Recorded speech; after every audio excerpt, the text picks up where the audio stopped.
అన్నీ చెక్ చేస్తున్నారు. బైక్స్ ఆపి కార్లు ఆపి కేవలం కారులో ఏముందో చెక్ చేయడం మాత్రమే కాదు, వాళ్ళు ఎవరు, ఏ ప్రాంతానికి సంబంధించిన వాళ్ళు, వాళ్ళకి లైసెన్స్ ఉందా లేదా, ఆ కారు ఎక్కడి నుంచి వచ్చింది, ఆ కారుకి రిజిస్ట్రేషన్ ఉందా లేదా, ఇలా ప్రతి ఒక్కటి చాలా క్లియర్గా చెక్ చేస్తున్నటువంటి పరిస్థితి. స్నిఫర్ డాగ్స్తో చర్యలు కొనసాగుతూనే ఉన్నాయి, చెకింగ్స్ కొనసాగుతూనే ఉన్నాయి. అనుమానితులందరినీ ఇప్పటికే ఒక కన్నేసి ఉంచారు పోలీసులు. ఒకసారి అక్కడ పరిస్థితి ఎలా ఉందో చూద్దాం. మీకు పోలీసులు ఎలా తనిఖీలు చేస్తున్నారు నేను మీకు చూపించే ప్రయత్నం చేస్తున్నాను. ఎలాంటి హై అలర్ట్ ఉందో ఒకసారి చూద్దాం.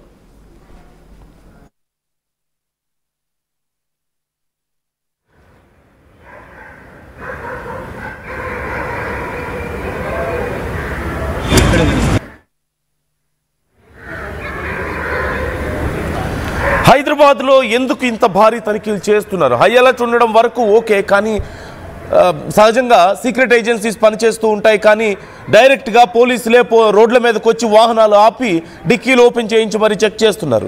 వాహనాల లోపల సీట్ల కింద ఏముందో చెక్ చేస్తున్నారు. వెహికల్స్ రిజిస్ట్రేషన్ ఎక్కడుంది, ఆ వ్యక్తి ఎవరు, ఎక్కడి నుంచి వస్తున్నాడు అనేది చెక్ చేస్తున్నారు. ఇప్పటికే కీలకమైన వ్యక్తుల మీద నిఘా పెట్టినట్లుగా తెలుస్తోంది. What's going in Hyderabad? హైదరాబాద్లో ఏం జరుగుతోంది? హైదరాబాద్లో అనేక మంది స్లీపర్ సెల్స్ ఉన్నారని, లేదంటే ఉగ్రవాద సానుభూతి పరులు ఉన్నారంటూ ఎన్నో సందర్భాల్లో మనం వార్తలు వింటూ వచ్చాం. ఇవాళ రేపు చిన్న చిన్న విలేజ్ల్లో కూడా ఇలాంటి కదలికలు కనిపిస్తున్నాయి. ఈ నేపథ్యంలో హైదరాబాద్లో ఇప్పుడు ఉగ్రవాదుల కదలికలు ఉండే అవకాశం ఉందా? అధికారులు ఆ భయంలో ఉన్నారా? ఆ సమాచారం అధికారులకు ఉందా? అందుకే ఇంత ప్యానిక్ అవుతున్నారా? అందుకే ఇంత హై అలర్ట్ ప్రకటించారా? ఈ అలర్ట్ ప్రకటించడానికి ఇంత హడావుడి కనిపించడానికి కారణం ఏంటి? హైదరాబాద్ మహానగరంలో కూడా ఏదైనా జరగరాని ఘటన జరిగే అవకాశం ఉందని భావిస్తున్నారా? మీరేమనుకుంటున్నారు? What's your opinion? ఎందుకు ఇంత హై అలర్ట్ కనిపిస్తోంది? మీరు చూస్తున్నారు స్క్రీన్ మీద లక్నో, చెన్నై, హైదరాబాద్, నోయిడా, కోల్కతా పరిస్థితి కనిపిస్తుంది. ఎక్కడ చూసినా సరే చెకింగ్స్ కనిపిస్తున్నాయి. ఎక్కడ చూసినా వాహనాలు ఆపుతున్నారు, అనుమానితులు ఆపేస్తున్నారు. క్లియర్గా చెక్ చేసి అంతా బాగుంటేనే ముందుకు పంపిస్తున్నారు, లేదంటే వెంటనే వాహనాన్ని సీజ్ చేస్తున్నారు, అతన్ని అరెస్ట్ చేస్తున్నటువంటి పరిస్థితి కనిపిస్తోంది. మరోవైపు పేలుళ్ల ధాటికి రాత్రి 10 మంది ప్రాణాలు కోల్పోతాయి. ఇప్పుడు ఆ సంఖ్య 13కు చేరింది. మరింత పెరిగే అవకాశం ఉంది ఈ సంఖ్య అంటున్నారు. 30 మందికి పైగా గాయపడి తీవ్ర గాయాలతో చికిత్స పొందుతున్నారు. LNJP హాస్పిటల్కి తరలించారు. ఎవరైతే ప్రాణాలు కోల్పోయారో వాళ్ళ బాడీస్ని, అలాగే గాయపడిన వారిని LNJP హాస్పిటల్కి తరలించారు. ఈ సంఖ్య మరింత పెరిగే అవకాశం ఉంది అంటున్నారు. మరోవైపు మరిన్ని ఇలాంటి ఘటనలు జరగవచ్చేమో అన్న ఆలోచనలో పోలీసులు ఇప్పుడు ఉన్నారు. దీనికి సంబంధించి చర్యలు కొనసాగుతున్నాయి. ఎక్కడికక్కడ చెకింగ్స్ మీరు చూస్తున్నారు.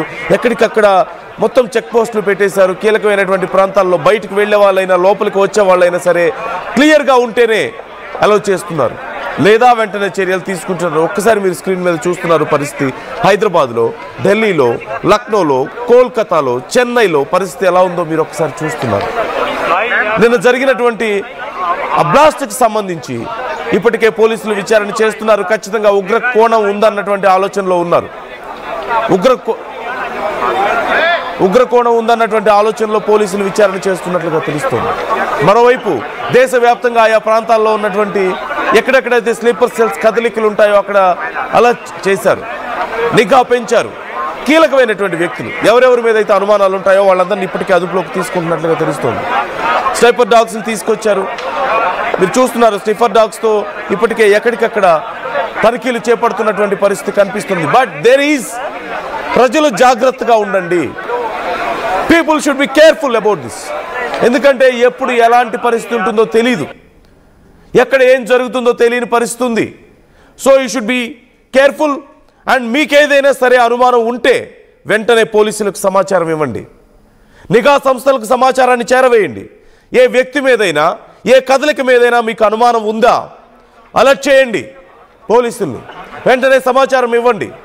It's your responsibility. ఎందుకంటే ఏ చిన్న తేడా జరిగినా సరే భారీగా నష్టాన్ని మనం చూస్తున్నాం. ఇప్పుడు ఢిల్లీలో పరిస్థితి చూస్తున్నాం. చాలా సాధారణమైనటువంటి రోజే కదా, ప్రతిరోజు లాంటి ఒక సాయంత్రం వేళే కదా. ఎంతోమంది పిల్లలు ఉన్నారు, పెద్దవాళ్ళు ఉన్నారు, ముసలి వాళ్ళు ఉన్నారు.